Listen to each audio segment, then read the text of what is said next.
Argentina নাকি কমিটির দল। ভাই আমরা কিছু করলেই কমিটির দল হয়ে যাই। পেনাল্টি যদি পাই সেটা কমিটির দল, একটা ফাউল পাইলেও কমিটির দল, যেটাই করি কমিটির দল। আমরা নাকি সুযোগ বেশি পাচ্ছি, আমরা নাকি ফিফাকে টাকা দিয়ে আমরা ফিফা কিনে নিছি। ভাই আমাদের টাকা আছে অনেক, তো সমস্যা কি? টাকা দিচ্ছি। আপনারা যদি এটাই চিন্তা করেন আর কিভাবে ভাই তর্ক বিতর্ক করবো, আমি তো করতেই চাইতাম না, কিন্তু তারপরে যদি আপনারা মনে করেন, এখন আপনারা যেটা মনে করেন মন থেকে তো আর ভাই বের করতে পারবো না, ওইটাই রাখেন। লজিক্যালি চিন্তা করেন ভাই, মাঠের ভিতরে এত ক্যামেরা, এত হাজার হাজার দর্শক, এত শত শত ম্যাচ পরিচালনা করার যে রেফারিগণ আছে তারা আছে, তার মধ্যে আবার ভিএআর প্রযুক্তি আছে। এত কিছু থাকা সত্ত্বেও আমার মাথায় আসে না যে টঙের দোকানে বসা যে ভদ্রলোক আছে মিস্টার আবুল সাহেব, যে আরেকজনের বাসার ফ্রি ওয়াইফাই ব্যবহার করে খেলা দেখতেছে, এই বিশ্লেষক বলতেছে আর্জেন্টিনাকে রেফারি সুবিধা দিছে, আর্জেন্টিনাকে ফিফা সুবিধা দিছে, অমুকে সুবিধা দিছে, তমুকে সুবিধা দিছে, যত কিছু আছে। কেন ভাই? এর আগের বছর দেখেন নাই আর্জেন্টিনাকে সুবিধা পাইছে? তার আগের বছর দেখেন নাই সুবিধা পাইছে?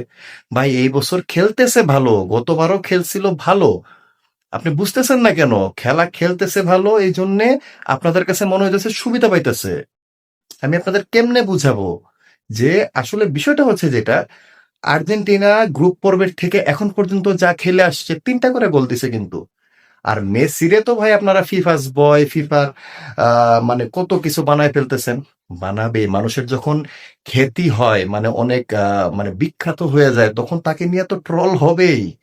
সেটা তো বিষয় না, কিন্তু বিষয়টা হচ্ছে মানে এখন ট্রলের বিষয়টা এমন পর্যায়ে নিয়ে যাচ্ছেন আপনারা যে বিষয়টা এরকম করবেন, কোনোভাবে যদি ইনশাল্লাহ আমরা কাপ নিয়ে যাই তাইলে 100% ফিফা কাপটা দিয়ে দিছে আমাদেরকে। কিন্তু এইটা বিশ্বাস করবেন না, সামনে ইংল্যান্ড আছে, ইংল্যান্ডের সাথে কিন্তু জিততে হবে, তারপরে ফ্রান্স, তার সাথেও জিততে হবে। কিরকম খেলা খেলে এরপরে জিততে হবে সেটা কিন্তু আপনারা চিন্তা করবেন না। আপনারা চিন্তা করবেন আমরা টাকা দিছি, টাকা দিয়ে ফিফার কাছ থেকে আমরা অলরেডি কাপ নিয়ে নিছি। এটা কি হয় রে ভাই? একটা দুষ্টামি ফাইজলামি করে একটা জিনিস মানুষ বলতেছে, এটাকে দুষ্টামি ফাইজলামির মধ্যেই রাখেন।